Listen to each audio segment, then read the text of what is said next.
on Saturday? It was good to get off to a fast start. I love the way that we executed the opening script.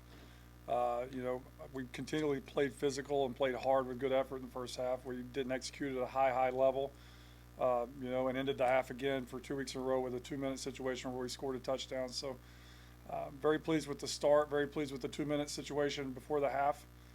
We had to continue to prove, as Coach would say, to develop our competitive stamina and not relax when we're up 28-0.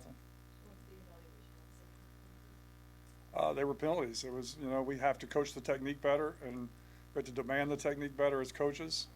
That can't happen. I mean, that was 176 yards, I think, of offense and a touchdown that were called back. So that was critical, and starts with us as coaches.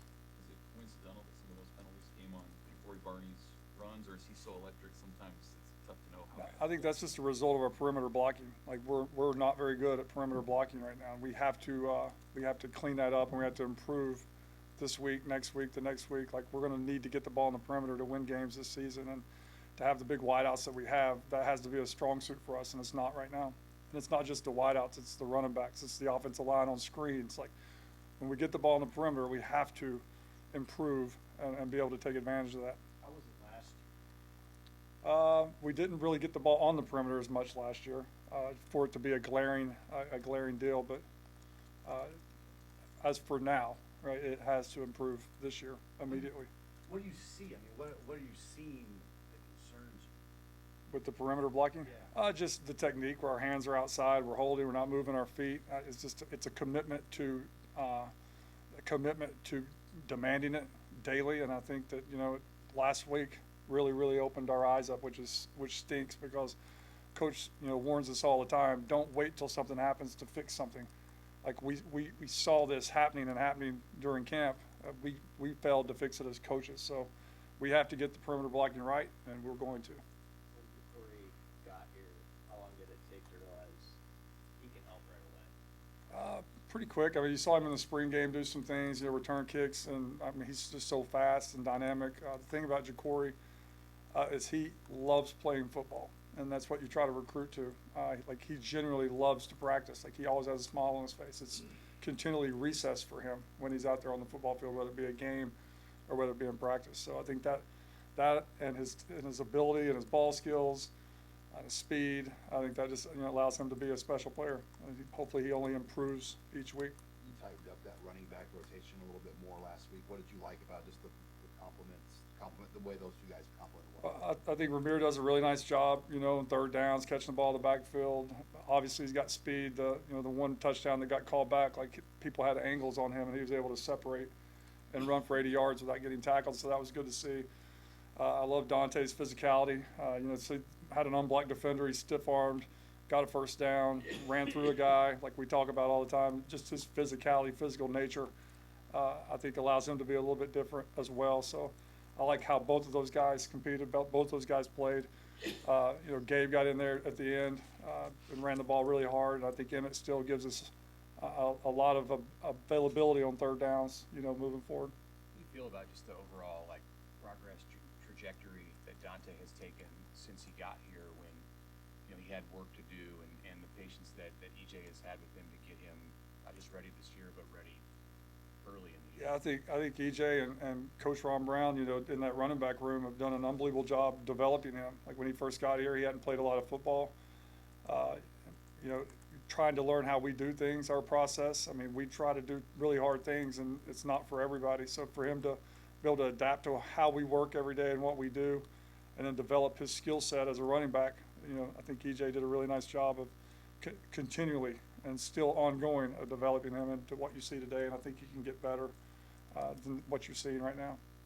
What the rule mentioned the other day, about guys needing to match Dylan's intensity. What's that mean? Look like to you going forward, or what's that mean? I mean, it just means we're not going to slow down. Like we're not going to slow down and call a game, not passively, but a little less aggressive, because Dylan's a freshman. Dylan works his butt off, and he can handle a lot of stuff. The other guys around him need to pick it up, and they need to start learning and working as hard as certain, not just Dylan, but we have a couple of guys on offense that work their butts off with the film. So we're pushing our guys just to match, really not match. It's the standard. Like what is our standard on offense of you know, opponent study, of learning the playbook, of execution. One of our 3 pillars is a culture of execution, and that's how we got to get. That's why we have to demand the standard to get to that level. What do you see from Northern Iowa defensively that presents a couple challenges? Very solid.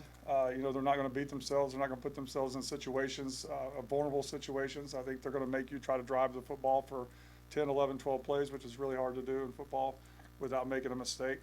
So, you know, just being able to consistently execute is what we're challenging our guys. Like, be able to go out there and put 12 plays together without, you know, an MA, because an MA can kill you on offense. You go the wrong way. I saw it the other night. Guy comes free and it's 2nd and 12, and that's hard to come back from. What have you thought of the way that the offensive line's been firing off the ball, creating those lanes for the backs to run through? Very pleased. You know, I think they're working really hard. I think they take a lot of pride in playing the offensive line position. I think Coach Raiola does an unbelievable job of demanding the certain standard in which they play, and I think it's showing. I think that they're doing a really nice job in the run game. They're doing a really nice job in pass protection. Hey, last year you guys had 7 turnovers through 2 games at the QB position. To have none, how big has that been just to get off to this kind of start in managing the football? It's huge. I mean, you know, the focus of the whole offseason is taking care of the football. You know, win the turnover margin, and I think that I think Dylan's done a really nice job of not only protecting the ball in the pocket, but he's throwing balls where either our guy's going to catch it or no one's going to catch it. And I think that's maturity beyond his years, the ability to do that. So very pleased to this point. We just have to keep, you know, stressing it and keeping it a focal point, you know, from now and throughout the season. Is that concerning at all, that there's a challenge being presented to the veterans to match a true freshman's level of preparation? Is that kind of more say something about them, or just what Dylan? No, I think it's more of it's not a hey guys, y'all are lazy, you're not working hard. They're working extremely hard. I think it's a response to people who ask us, are we going to call the game different because Dylan's a freshman? And the response is no, because he's very prepared. He works really hard to a point where everybody, you know, he's going to raise the standard of preparation around him. By no means, our guys work their butts off. By no means am I saying that the rest of the offense is lazy and they don't work hard. Like, that's not it at all. They're working extremely hard. But I think it's really cool that you have a freshman quarterback that can raise that standard of hard work that's already been done. What have you seen from Jalen Lloyd through 2 games in his 2nd year with the program? Got to get him going. It was awesome to see him the other day track that ball, get the deep ball. We almost got him down the sideline.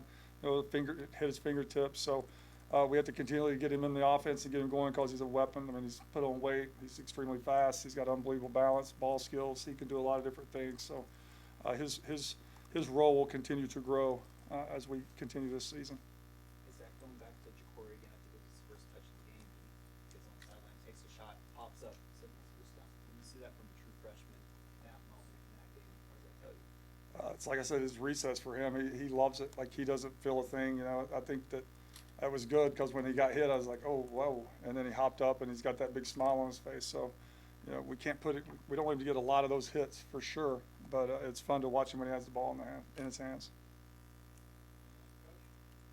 Awesome. Thank you, guys.